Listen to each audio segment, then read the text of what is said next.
Ms. May. Thank you, Mr. Chair. I propose, just for, and the clerk can check if I've got this right, to deal with partie vert, les amendements 10, 11, 12. 10, 11, 12, 14, 22 to 25. I think these are all the amendments that I'm dealing with. Those are all the ones that remain extant after the slaughter of Mr. Dubé's amendments. Sorry. Well, it's a ritualized slaughter. We appreciate the effort. But I think those are the ones that I could speak to all at once and with the Chair's permission, speak to the fundamental point that these amendments are trying to achieve.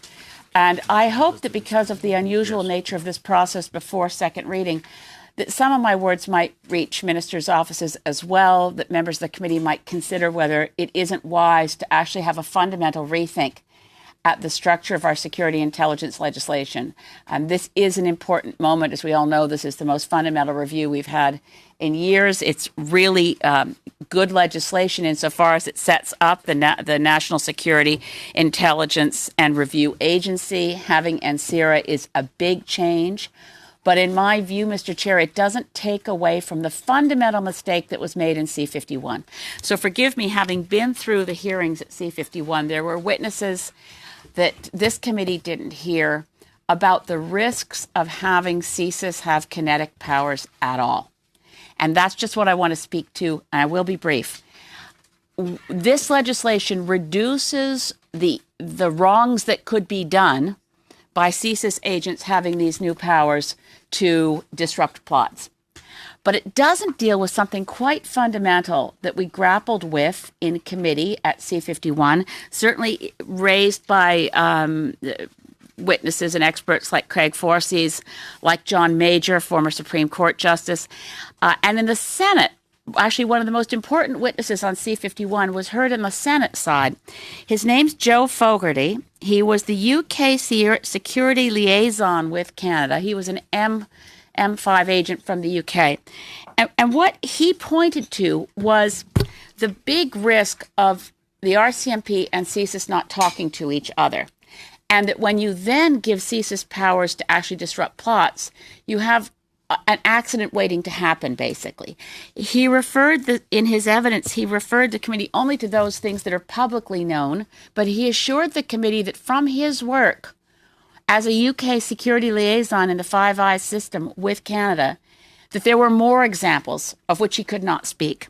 But he directed us to the 2009 case of R versus Ahmed, where on the evidence, CSIS discovered the location of a suspected terrorist training camp within Canada and decided not to tell the RCMP.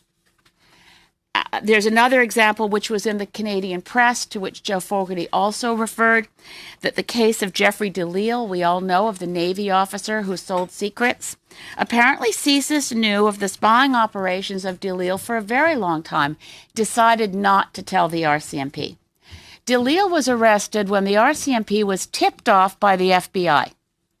Now, there's a fundamental problem here and what John Major at the time referred to in this committee in its predecessor form in the 41st Parliament, that it's human nature not to want to share information. Okay, so what have we done now? I think we've compounded the problem because CSIS now has the powers to take action itself. But we haven't dealt with the fundamentals, that it still may not want to tell the RCMP. The situation is much improved because NSIRA can supervise what's going on. If it sees a problem, it can maybe intervene. But there still has never been a public policy rationale put forward by anyone, ever, for why CSIS needs the power to disrupt plots.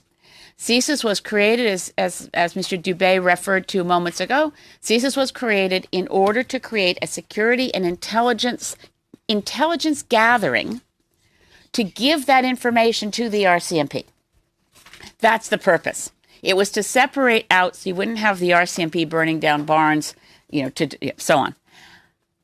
I don't see to this day why we want to have CSIS agents have the capacity to disrupt plots within Canada. The RCMP and CSIS need to work together, and Sierra needs to supervise them. All of my amendments go to the place of taking out of our legislation the right of CSIS agents to have kinetic powers. Again, C-59 improves on C-51 in important ways, reducing and better balancing what CSIS agents are likely to do. And I know we don't have anyone here in our witnesses roster from the RCMP, but the RCMP job of disrupting plots itself will be complicated by the fact that CSIS doesn't share information with the RCMP. That's a pattern. That's our history. Things are improved in terms of what CSIS agents can do. We now know, and thanks to the Liberal Amendment 16, we won't be worrying about torture, but there is still no public policy rationale for CSIS agents having these new powers to take kinetic action to disrupt plots. And I'm raising a different issue. The issue of, are we undermining our own security intelligence operations by having different intelligence agencies tripping over each other, not talking to each other when they're taking active steps to disrupt a plot? I'd rather have CSIS continue to do what it's always done since its creation, collect the information, and, which is what they haven't always done, give it to the RCMP in a timely manner so the RCMP can go out and arrest the Jeffrey DeLeals of this world, not wait for them to be tipped off by the FBI or trip over CSIS agents who are trying to do the same thing. Thank you. Thank you, Ms. May. Now, before I open it up